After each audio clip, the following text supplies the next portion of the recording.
자, 오늘 은혜 나누실 말씀은 요나서 4장 12절에 있는 말씀입니다. 요나서 4장 12절입니다. 제 성경책에는 없습니다. 하나님은 너를 지키시는 자, 너의 우편에 그늘 되시니 낮에 해와 밤에 달도 너를 잊지 못하리.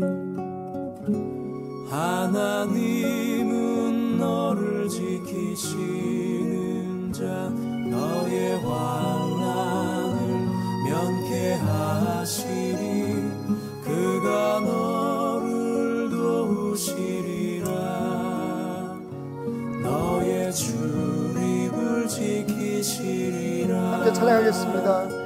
눈을 들어 산을 보아라. 너의 도움 어디서 오나. 천지 지으신 너를 만드신 여호와께로다. 천지 지으신 나를 만드신 너를 만드신 여호와께로다.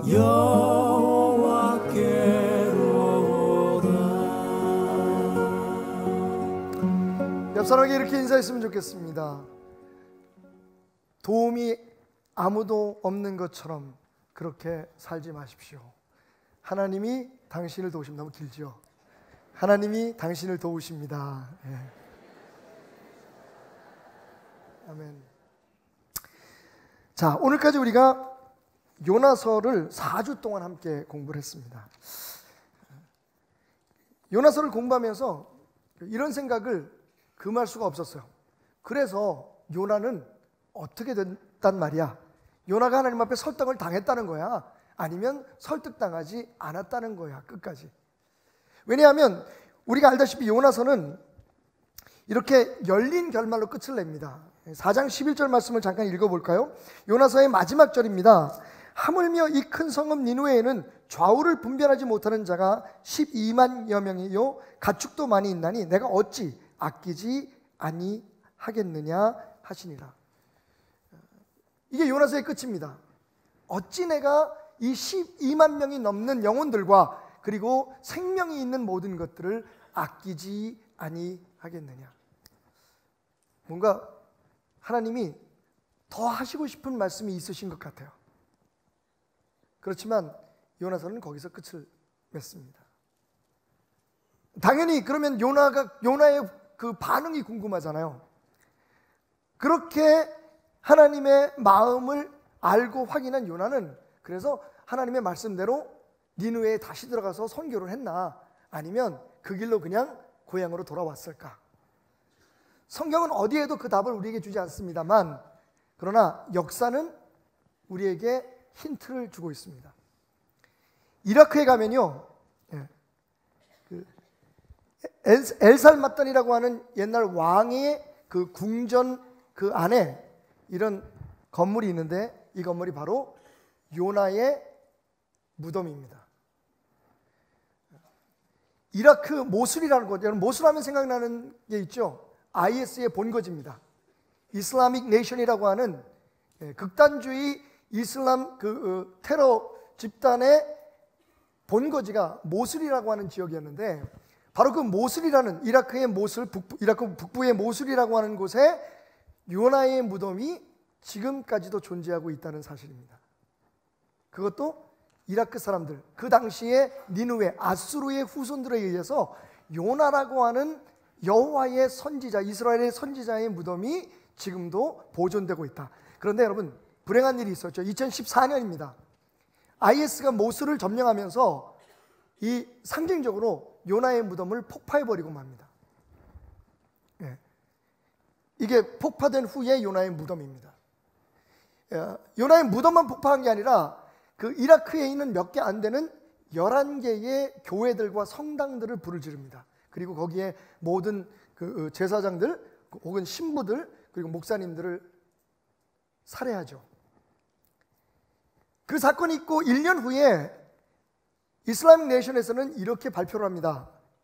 미국의 파이낸셜 뉴스라고 하는 그 경제 뉴스 잡지에 나온 그 기사인데요. 2015년에 이 IS가 요나의 파괴된 저 무덤 위에 아이들을 위한 놀이공원을 짓겠다. 그렇게 조롱을 하면서 기세가 등등했습니다. 그런데 여러분 알다시피 여러 강대국의 도움을 받아서 이라크와 시리아와 여러 주변의 국가들이 IS를 몰아내잖아요. 모술에서. 그리고 2017년 연합군과 이라크군이 들어가서 그 요나의 무덤을, 파괴된 무덤을 조사하기 시작했는데, 여러분 IS가 반달리즘을 위해서, 반달리즘이라고 하는 건 그 어떤 문화유산이나 이런 것들을 그 마음대로 도구로 하고 파괴하는 그런 행위들을 말하는데, 이 IS가 그런 행위를 저지르기 위해서 4개의 땅굴을 요나의 무덤 밑에다가 팠어요. 유적이라든지 유품들을 갖다 훔쳐가기 위해서. 그런데 그 4개의 땅굴 안에서 이런 유물들이 발견됩니다. 2700년 BC, 그러니까 BC 한 8세기경, 그러니까 지금 말하면 지금부터 2700년경에 그 유물들이, 유산들이 발견되었는데, 거기에는 다음과 같은 상형 문자로 된 역사가 기록되어 있는 돌판이 발견됩니다. 그리고 거기에 요나의 이야기가 등장하죠. 2700년 전에. 참고로 말씀드리면 요나는 기원전 8세기에 활동했던, 그러니까 당시에 이스라엘의, 북왕국 이스라엘의 여로보암 2세가 통치할 때에 요나가 이스라엘의 부흥, 하나님의 나라의 번영을 예언했던 선지자예요. 요나는 성경에 그렇게 많이 등장하지 않습니다만 바로 여로보암 2세 당시에 이스라엘의 부흥과 평강을 예언했던 그 요나의 예언이 등장하고 있는데, 그때가 바로 기원전 8세기죠. 약 793년부터 그 여로보암 2세가 통치를 했으니까. 그 당시에 요나가 그 하나님의 명령을 받고 니느웨로 갑니다. 니느웨에서 그 요나가 활동했을 때의 왕의 이름이 아슈르단이었어요. 아슈르단 3세. 역사에 나와 있는 사람입니다. 그때가 기원전 660년경이었었는데 바로 그때의 기록이 상형 문자로 요나의 무덤 밑에 함께 묻혀져 있었다는 겁니다. 많은 사람들이 요나서는 픽션이야, 우리에게 하나님의 마음을 깨닫게 해주기 위한 소설일 뿐이야, 어떻게 사람이 물고기 뱃속에 들어가서 말도 안 돼. 그리고 한 사람 때문에 그 아수르라고 하는 당대의, 아시리아라고 하는 당대의 최대의 국가가 그렇게 회개하는 일이 일어난다는 것은 있을 수 없는 일이지, 그건 다 기독교인들이 만들어낸, 유대인들이 만들어낸 하나의 소설일 뿐이야 라고 주장하는 사람들이 많았지만, 역사는 말합니다. 요나는 니느웨로 돌아갔고, 그 시점이 언제인지는 모르지만 그가 그렇게 저주받아야 마땅하다고 하나님 앞에 항거했던 니느웨로 돌아갔고, 그리고 니느웨에 자신의 뼈를 묻습니다. 요즘 말하면 니느웨의 선교사로 죽을 때까지 살았다는 거죠. 만약 요나서 5장이 있다면요, 물론 요나서 5장은 없습니다만 만약에 요나서 5장이 있다면 그래서 이런 결말로 끝을 맺을 것 같아요. 하나님의 그 질문 앞에 요나는 회개했고, 그가 그렇게 증오하고 미워했던 니느웨로 돌아가 그 사람들에게 하나님의 은혜를 전하다가 그곳에서 죽었더라.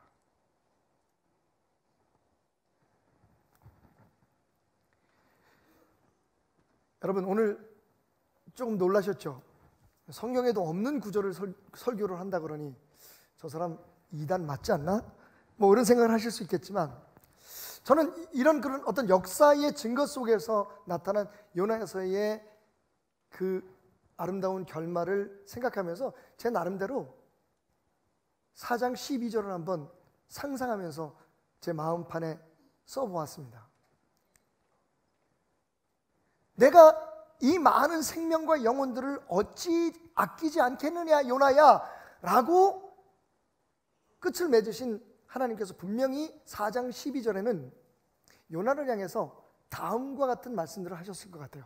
첫 번째로, 요나야, 내가 어떤 사랑을 받았는지 벌써 잊었니? 라고 물으시지 않았을까요?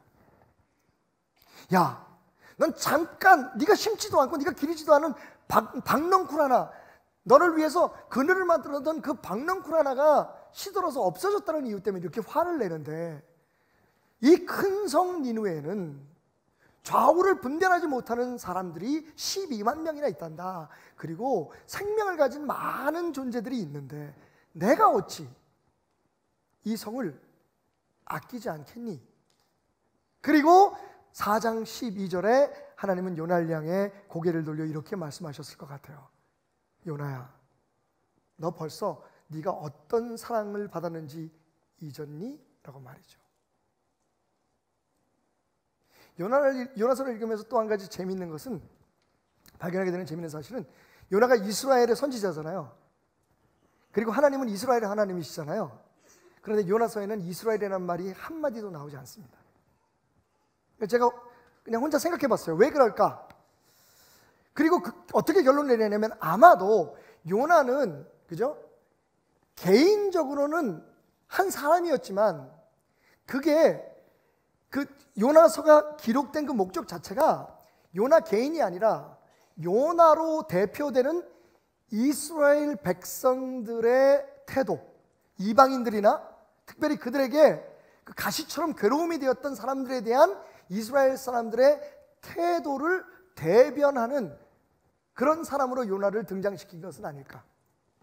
다시 말하면 요나는 요나 개인이 아니라 이스라엘에 대한 하나님의 말씀이었고, 그리고 그것을 오늘 우리에게 적용을 하면 어떻게 될까요? 바로 우리 자신입니다. 스스로 예수 그리스도를 믿어서 하나님의 백성이 되었고, 우리는 하나님의 축복 속에서 살아간다, 우리는 구원받았다라고 주장하는 은혜를 선점한 기득권에 빠져있는 오늘 우리 교회들, 그리고 성도들에 대한 하나님의 경고의 메시지는 아닐까라고 하는 결론을 내렸다는 말이죠.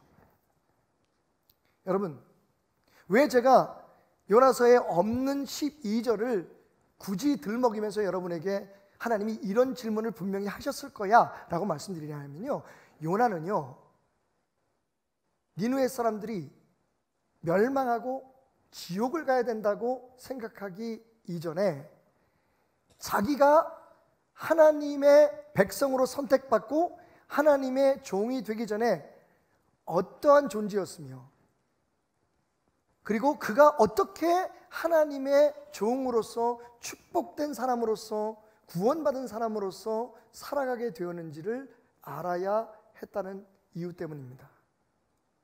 다시 말하면, 요나야, 네가 지금 저주하고 네가 지옥에 가야 되겠다고 생각하는 그 사람들과 너는 별로 다르지 않아. 네가 어떻게 구원받았니? 네가 어떻게 선지자가 됐니? 네가 어떻게 목사가 됐는데? 여러분, 요나는 그것을 기억해냈어야만 합니다. 누군가를 정죄하고 누군가를 판단하기 전에 나도 하나님의 은혜가 아니었으면, 하나님의 저는 그렇게 표현합니다. 정말 과다한 사랑이 아니었으면 구원받을 수 있는 존재가 아니라는 사실을, 하나님의 은혜가 아니면 예수 그리스도의 십자가의 무조건적인 사랑의 선택이 아니었다면 우리도 역시 영원히 저주받을 수밖에 없는 사람들이었다는 사실을 기억해냈어야만 한다는 겁니다. 그 은혜의 자각 속에서 사람을 보게 되고, 그 은혜의 깨달음 속에서 어떤 나라와 어떤 집단을 바라보게 되면 우리는 그들을 쉽게 정죄하거나 그들이 지옥에 갈 수밖에 없는 사람, 그들 머리 위에 하나님께서 불을 쏟아 부어주셔야 된다고 하는 그 저주의 마음을 가질 수 없을 것입니다. 여러분, 이 사실을 깨우치기 위해서 예수님은 굉장히 재밌는, 알고 보면 더 재밌는 예화를 하나 드십니다. 마태복음 18장 23절부터 35절까지의 말씀, 여러분이 잘 아는 말씀이기 때문에 다시 찾아보라고 권하지는 않겠습니다만 제가 잠깐 말씀을 드릴게요. 그러므로 천국은 그 종들과 결산하려 하던 어떤 임금과 같으니 결산할 때에 10,000달란트 빚진 자 하나를 데려오매 갚을 것이 없는지라 주인이 명하여 그 몸과 아내와 자식들과 모든 소유를 다 팔아 갚게 하라 하니 그 종이 엎드려 절하며 이르되 내게 참으소서 다 갚으리이다 하거늘 그 종의 주인이 불쌍히 여겨 놓아 보내며 그 빚을 탕감하여 주었다라고 이야기를 시작하십니다. 10,000달란트의 빚을 졌어요. 여러분 10,000달란트는 어느 정도가 될까요? 자, 그래서 재밌다는 겁니다. 우리가 일반적으로 생각할 때 빚을 많이 졌나 보다 라고 생각하실 거예요. 한 달란트는요, 가장 쉽게 여러분들에게 이해를 시켜드리기 위해서 말씀드리자면 한 달란트는 6,000데나리온입니다. 예수님의 예와 뒤편에 보면 그런데 이 사람이 자기에게 100데나리온을 빚진 사람을 족칩니다. 빚 안 갚는다고. 자기는 10,000달란트의 빚을 나중에 갚으라고 유예받은 게 아니라 탕감을 받았어요. 10,000달란트 안 갚아도 된다는 겁니다. 그런 큰 은혜, 큰 사랑을 받았는데 이 사람이 자기한테 100데나리온 빚진 사람을 붙들어 와가지고 너 그 빚 갚기 전에는 절대로 너를 돌려보내지 않겠다고 심히 때려서 돌려보냈다고 얘기하고 있어요. 10,000달란트가 어느 정도냐면 한 달란트가 6,000데나리온. 한 데나리온은 장정이, 건강한 장정이 하루 일한 품삯입니다. 여러분 계산이 되시죠? 그러니까 한 달란트가 6,000일 동안 일해서 번 돈이에요. 하나도 안 쓰고 먹는 데도 안 쓰고 뭐 아무 데도 안 쓰고 그날 번 돈을 그대로 쌓아놔서 6,000일을 일해야, 여러분 6,000일이면 최소한 20년이죠, 그죠? 20년 동안 아무것도 안 하고 번 돈을 그대로 다 갚으면 그게 1달란트예요. 그런데 여러분 얼마를 빚졌다고요? 10,000달란트예요. 그러면 6,000만, 그죠? 6,000만 일 동안 일한 것에 대한 대가를 빚진 거예요. 자, 하루에 일한 대가를 10만 원으로 그냥 쉽게 계산합시다. 그럼 얼마인 줄 알아요? 돈으로 계산하면, 지금 돈으로 계산하면 6조예요. 얼마라고요? 이 사람이 탕감받은 빚의 액수가 6조 원이에요. 6조 원. 여기 예수님의 유머 감각이 드러나는 겁니다. 여기 우리가 미처 깨닫지 못했던 이 비유의 진실이 담겨 있는 거예요. 여러분 생각해 보세요. 누가 개인한테 6조 빚을 줍니까? 나라가 지는 빚이 6조면 내가 말이 될지 모르겠어요. 그죠? 어떤 지자체가 6조의 빚을 졌다. 그것도 쉬운 일은 아니지만 혹시 그럴 수 있다고 쳐요. 근데 처음부터 이 사람이 진 빚이 얼마냐면 6조에 6조. 10,000달란트.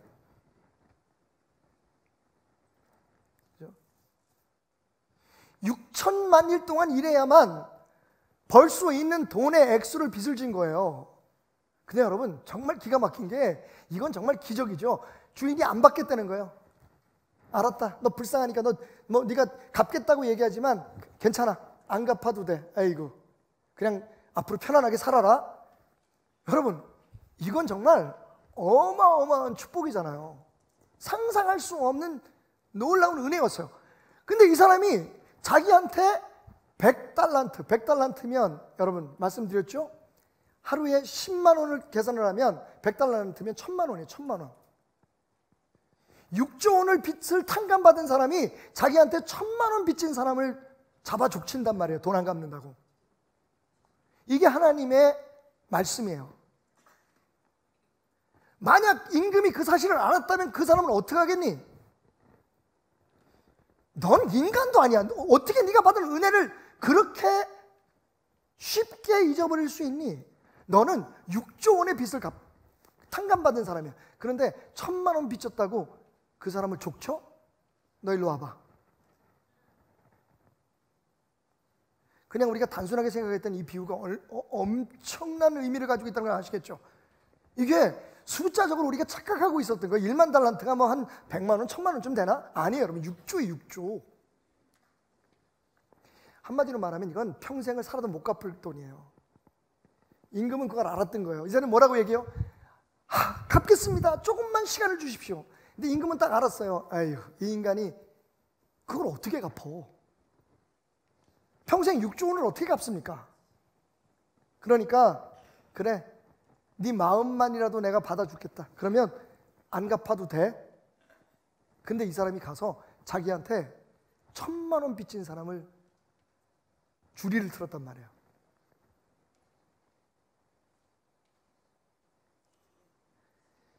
요나서 4장 12절이 있었다면 하나님이 요나에게 니느웨는 멸망해야 되고, 하나님 저 니느웨를 살리는 걸 내가 도저히 이해할 수 없습니다. 하나님이라도 그건 안 됩니다. 심지어는요, 하나님이 출애굽기에서 하신 말씀을 인용해서 하나님 앞에 공격을 해요.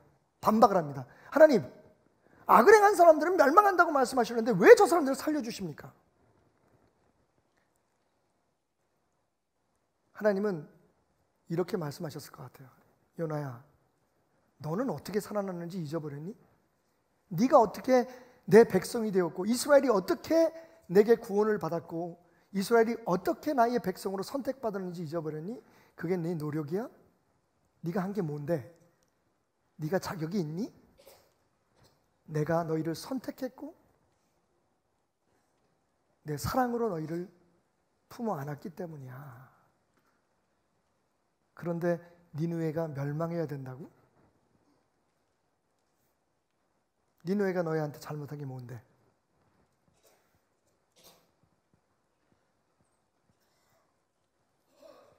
오늘 우리 교회들을 향해서 하나님이 하시는 말씀 같아요. 참 판단도 잘하고 정죄도 잘하고,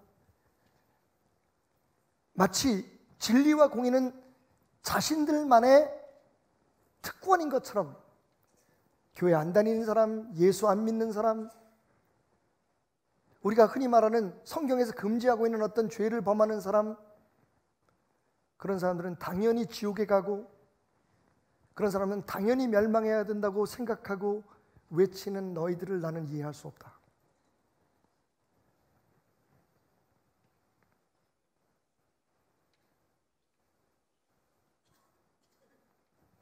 여러분, 다시 한번 오늘 요나서의 책장을 덮으면서 여러분과 함께 나누고 싶은 말이 그거였습니다. 우리가 옳아서, 우리가 진리이기 때문에 우리 모두가 선해서 하나님 앞에 구원받고 하나님의 백성 된 것 아닙니다. 하나님이 우리를 그렇게 선택하셨다면 하나님은 저 믿지 않는 자들을 향해 오늘도 기회를 주시기를 원하신다는 사실을 여러분, 우리는 잊어서는 안 될 겁니다. 우리가 받은 은혜를 망각하면 그 순간부터 우리는 어떤 사람들처럼 다른 사람들을 판단하고 정죄하는 데 급급한 존재가 되고 맙니다. 요나야, 네가 어떤 은혜로 구원받았는지 벌써 잊었니? 제 마음속에 요나서 4장 12절에는 그렇게 적혀 있었습니다. 두 번째로 하나님은 아마 이렇게 말씀하셨을 것 같아요. 요나야, 내게 한 너의 약속은 지금 어디 있니? 여러분, 요나가 물고기 뱃속에 있을 때 하나님 앞에 이렇게 기도합니다. 거짓되고 헛된 것을 숭상하는 모든 자는 자기에게 베푸신 은혜를 버렸사오나 나는 감사하는 목소리로 주께 제사를 드리며 나의 소원을 주께 갚겠나이다. 구원은 여호와께 속하였나이다 하니라. 여러분, 모든 사람들은 하나님의 은혜를 모르지만, 하나님을 믿지 않는 사람들은, 하나님을 알지 못하는 사람들은 하나님의 은혜를 몰라도 나는 압니다. 죽을 수밖에 없는 나를, 여러분, 물속에 던져졌는데 물고기가 나를 삼켜서 3일 동안 그 물고기 뱃속에서 살아날 수 있다는 것, 하나님의 기적, 하나님의 은혜 아니면 이게 가능하겠어요, 여러분? 그러니까 세상 사람들이 인정하지 못하잖아요. 그런데 나는 안 되는 거예요. 내가 어떻게 구원을 받았고 내가 어떤 과분한 사랑을 받았는지. 그래서 나는 하나님께 감사하는 마음으로 살겠습니다. 이제부터는요, 내가 이 물고기 뱃속에서 살아나가면 이제부터는 하나님 앞에 내가 약속한 것을 지키며 살겠습니다.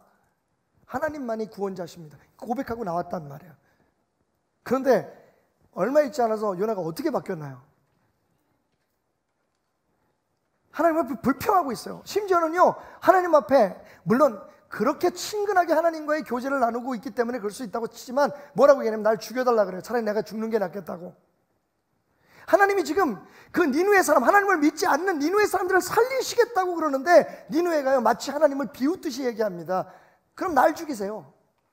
하나님이 무엇을 소중하게 생각하는지 알고 있으면서 요나는 하나님께 마치 농담하듯이 생명을 가지고 장난을 칩니다.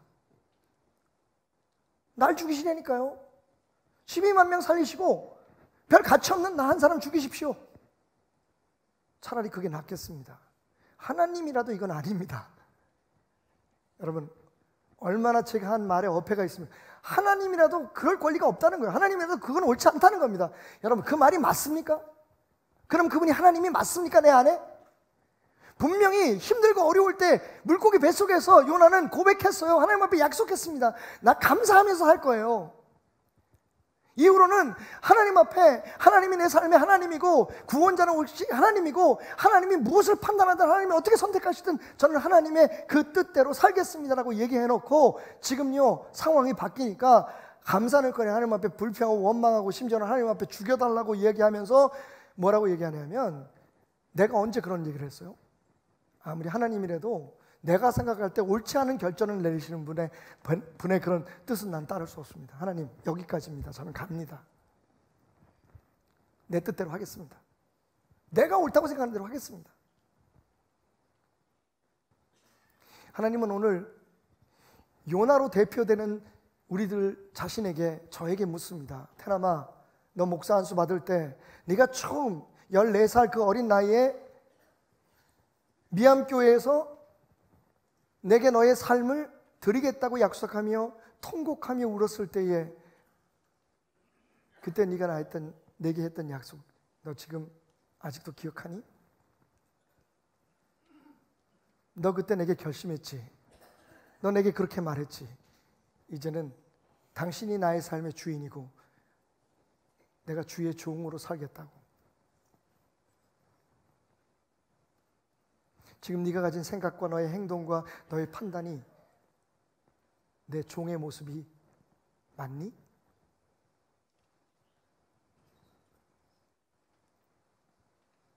요나야, 너 선교사 임명받을 때 네 머리에 기름을 부으며 누군가 내 이름으로 너를 축복할 때에 너 뭐라고 고백했니? 이제 나는 선지자로 삽니다. 나는 하나님의 종입니다. 아마 그렇게 묻지 않으셨을까요? 너 내게 했던 약속을 다 잊었구나.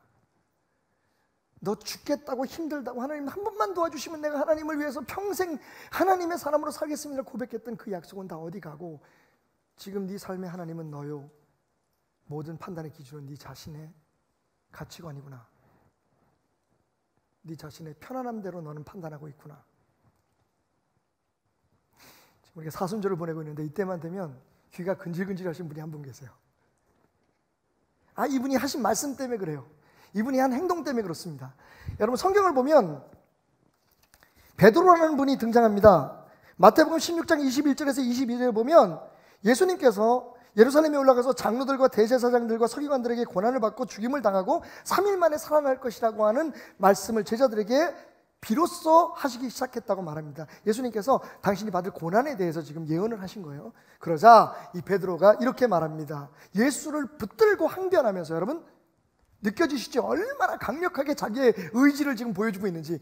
예수님을 붙들고 예수님께서 나 이제 죽었다가 사흘 만에 살아날 거야. 그동안에 굉장히 힘든 일이 있을 거다. 너희들 각오해라 라고 말씀하셨을 때 갑자기 베드로가 예수님을 붙들고 늘어지면서 항변했다 그러죠. 강력하게 주장합니다. 절대로 그런 일은 일어나지 않습니다. 그런 일이 일어나면 내가 가만히 안 있겠습니다. 그런데 마태복음 26장을 보면 그 베드로가 이렇게 얘기합니다. 베드로가 맹세하고 또 부인하여 이르되 나는 그 사람 예수를 알지 못하노라. 조금 후에 곁에 섰던 사람들이 나와서 베드로에게 이르되 너도 진실로 그 도당이다. 너도 예수와 한패다. 내 말소리가 너를 표명한다. 네가 지금 말하는 걸 보면 너 예수 곁에 있었던 그 사람 맞아 라고 얘기하자 베드로가 이렇게 얘기합니다. 그가 저주하며 맹세하여 이르되 빌어먹을 예수가 누구야? 나는 그 사람 알지 못해 라고 말이죠. 물론 약간 편집을 했습니다. 그가 저주하며 맹세하여 이르되 나는 그 사람을 알지 못하노라.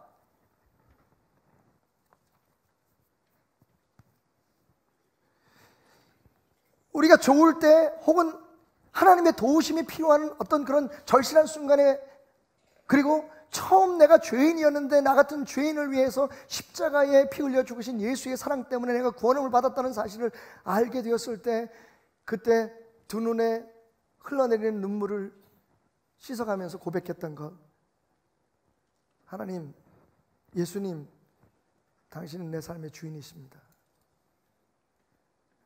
혹시 여러분들이 잘 모르고 했을 수도 있어요. 무슨 얘기냐 하면, 많은 사람들이, 대부분의 종교들이 그렇습니다. 내가 지금 살고 있는데 뭔가를 더 하는 것이 종교라고 생각해요. 조금 더 나아지는 것, 그죠? 조금 더 좋아지는 것, 조금 더 다른 힘을 더하는 것, 그래서 나는 신을 믿어. 이게 일반적인 종교의 관점이라면, 여러분, 기독교는 주인이 바뀌는 거예요. 기독교는 지금 내가 살고 있는데 조금만 더 잘 살지가 아니에요. 많은 사람들이 그렇게 접근하지만, 여러분, 지금이라도 늦지 않았으니까 기독교의 정체를 여러분 아셔야 돼요. 기독교는요, 주인이 바뀌는 거예요. 삶이 완벽하게 새로운 삶으로 전환되는 거예요. 기독교의 진리는 그래서 레디칼해요. 하나님 조금만 도와주세요가 아니에요. 하나님 내 삶의 주인 되어 주세요예요.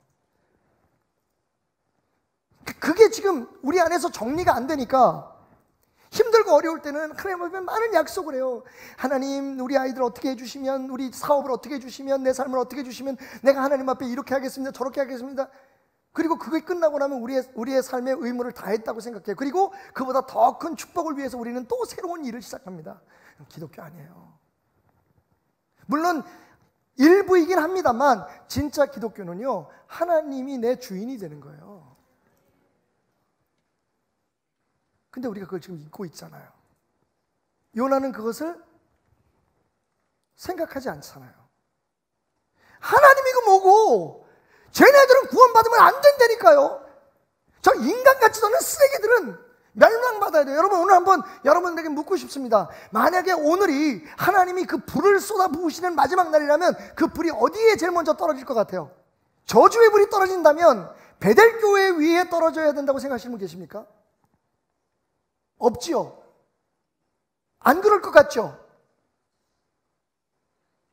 왜?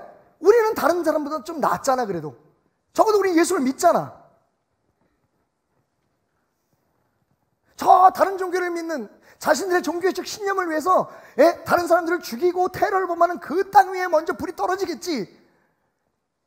여러분, 우리가 그렇게 생각하고 판단할 수는 있지만, 만약 그렇지 않고 그 불이 우리 위에 먼저 떨어진다면 여러분 어떻게 거기에 대해서 받아들이시겠습니까? 제가 무슨 말씀을 드리는지 아시겠어요? 구원은 하나님께 있다면서요. 우린 지금 하나님이 돼 있어요. 지금 우리가 판단합니다. 저렇게 사는 사람들, 삶에서 저런 행동을 하는 사람들은 저런 짓을, 저것들은 쓰레기야, 저건 죽어야 돼, 저런 건 없어져야 돼. 하나님 말씀하십니다. 내가 저들을 아끼는 걸 너희들이 좀 알아줬으면 좋겠어. 여러분, 재밌는 거 하나 말씀드릴게요. 묵상하시면 닫게 되시는 건데, 니느웨를 향한 관점의 차이를 한번 볼까요? 요나에게 있어서 니느웨는 멸망해야 될 나라예요. 그죠? 절대로 구원받으면 안 되는 나라예요. 지옥 가야 될 사람들이에요. 그 사람들이. 그들이 하는 행동이라든지 그 사악함을 생각한다면, 여러분, 인류 역사 속에 가장 잔인했던, 가장 무지몽매했던 그런 문명이었거든요, 아수르가. 그러니까 그 사람들은 당연히 저주받는 게 맞아요. 종교적 관념이나 우리들의 기준이나 가치관으로 보면. 근데 하나님은요, 요나는 니느웨를 망할 사람들이라고 생각했는데 하나님은 뭐라고 말씀하십니까? 4번씩이나 이렇게 말씀하세요. 그 큰 성 니느웨의 사람들. 하나님의 눈에는 니느웨가 어떻게 보인다고요? 큰 성이에요. 여러분, 니느웨가 큰 성일까요? 그 당시의 기준으로 보면 작지 않을 거예요. 왜? 하나님 말씀하시잖아요. 저 안에 좌우를 분별하지 못하는 몇 명의 사람이 있었다? 12만 명이잖아요. 여러분, 성북구 주민이 몇 명일까요? 제가 이 지역에서 어려운 분들 돕는 일을 하다 보니까 알게 되는데 성북구 주민이 50만 명이에요. 성북구보다도 작은 도시예요. 그걸 큰 성이라고 얘기하진 않죠. 근데 왜 하나님의 눈에는 그 성이 큰 성이었을까요? 심지어는 요나서 3장 3절에 보면 하나님 앞에서 큰 성이다. 그러니까 하나님의 관점으로 볼 때 니느웨는 멸망할 성이 아니라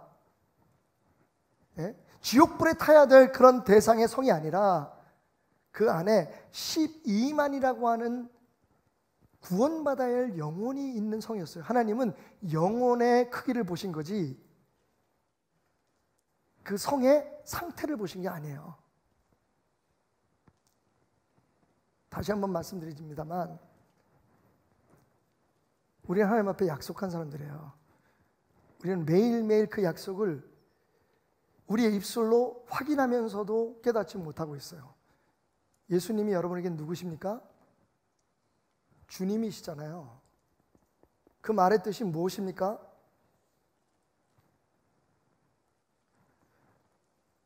주여 주여 하면서 그분이 주인인 것을 인정 안 하는 거예요. 소소한 삶의 문제는 그렇다고 치고 하고 안 하고 있는 일들의 선택은 그렇다고 치고 여러분 심지어는요 하나님의 관점에서 보면 가장 예민한 거예요. 구원과 멸망에 대해서 우리가 하나님이 되어 있어요 지금.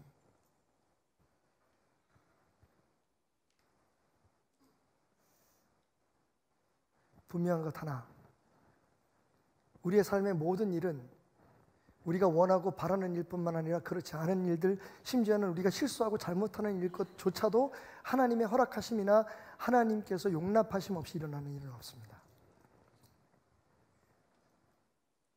미래에 대한 두려움도 있고 우리에게 잘못하고 우리에게 어떤 좋지 않은 영향을 미칠 만한 사람들에 대한 우리 나름대로의 편견으로 우리 마음이 강팍해질 수도 있겠지만 여러분 분명한 건 그들도 하나님이 아끼시는 영혼을 가지고 있는 사람들이라는 것, 삶을 얘기하는 거 아니에요 여러분?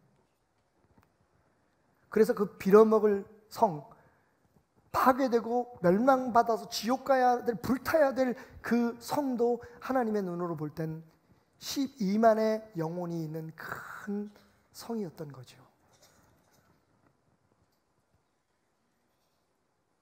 너 내게 뭐라고 약속했니?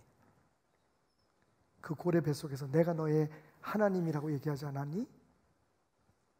넌 내가 시키는 대로 한다고 하지 않았니? 사실 우리의 고민은요 순종하느냐 순종하느냐 않느냐가 아니에요. 이게 진짜 하나님의 뜻인가 아닌가를 묻는 거지. 근데 우리는 분명한 하나님의 뜻임에도 불구하고 순종하지 않기를 선척해요. 내 마음에 안 드니까. 그걸 하면 내가 빛나지 않거든. 남 좋은 일 하는 거예요 지금. 그러니까 안 하려고 그러는 거예요. 마지막 12절에 세 번째 기록될 질문이 있다면 아마 이런 거 아닐까요? 그래서 요나야 너도 내 마음을 품을 수 없겠니? 모르긴 해도 아마 그게 요나의 마음을, 요나가 니느웨로 돌아가서 죽는 날까지 선교사로 자신이 그렇게 강력하게 항거했던 그 땅, 구원받으면 안 된다고 생각했던 그 사람들을 위해서 자기의 생명까지 내놓을 수 있었던 그 이유는 아마 이 마지막 하나님의 마음을 알고 난 후가 아닐까요? 이게 내 마음이란다. 어찌 내가 그 영혼들을 아끼지 않겠니?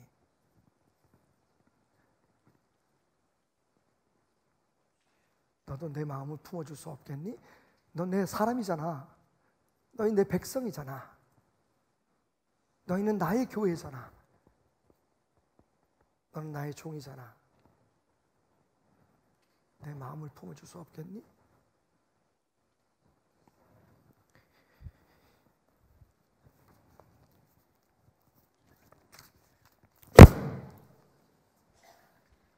요나서 마지막 절입니다.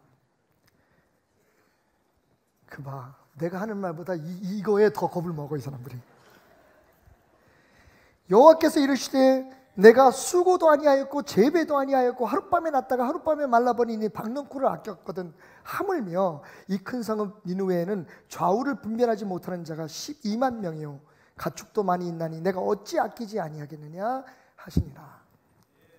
야, 너 한 거 아무것도 없는데 이렇게 속상해하는데 난 지금 이 사람들을 구원하려고 해.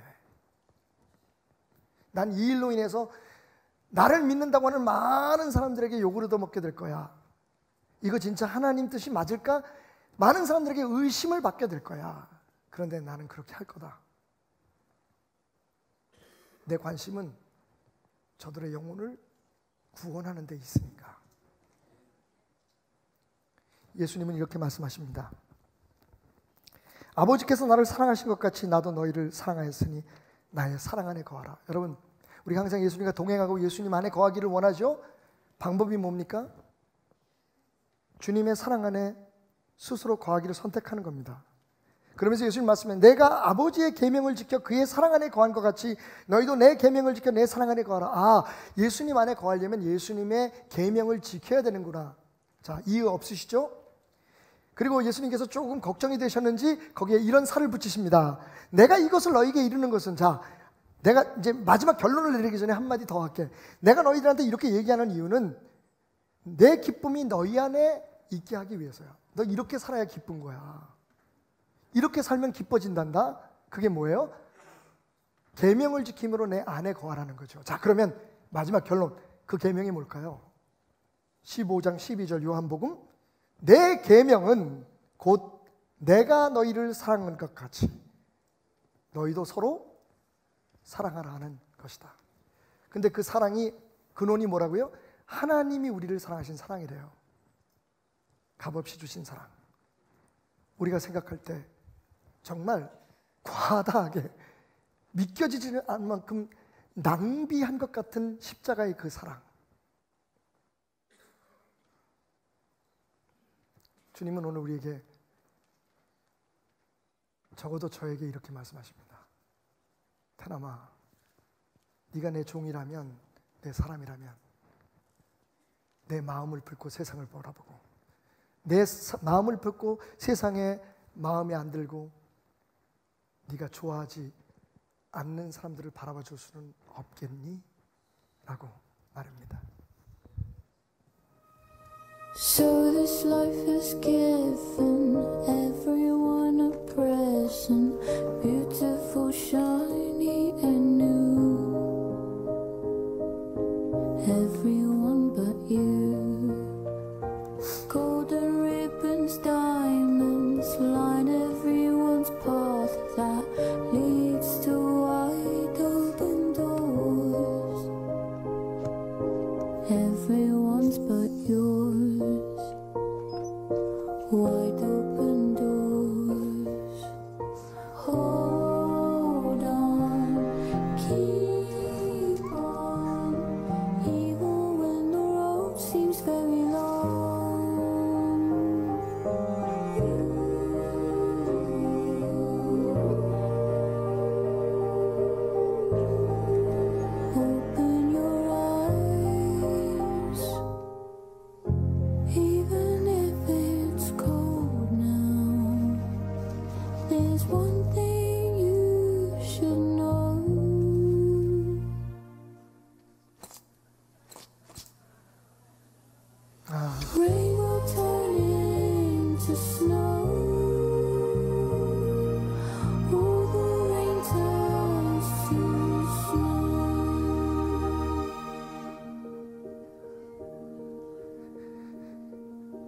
사순절을 묵상하면서 저는 주님 손에 흘리는 그 핏방울과 허리에서 흘러내리는 핏방울이 어쩌면 주님께서 다 가려주시고 꺾어주신 내 가시 중 아직도 남아있거나 새롭게 돋아난 가시 때문에 흘리는 피가 아닐까 하는 생각을 가져봤습니다.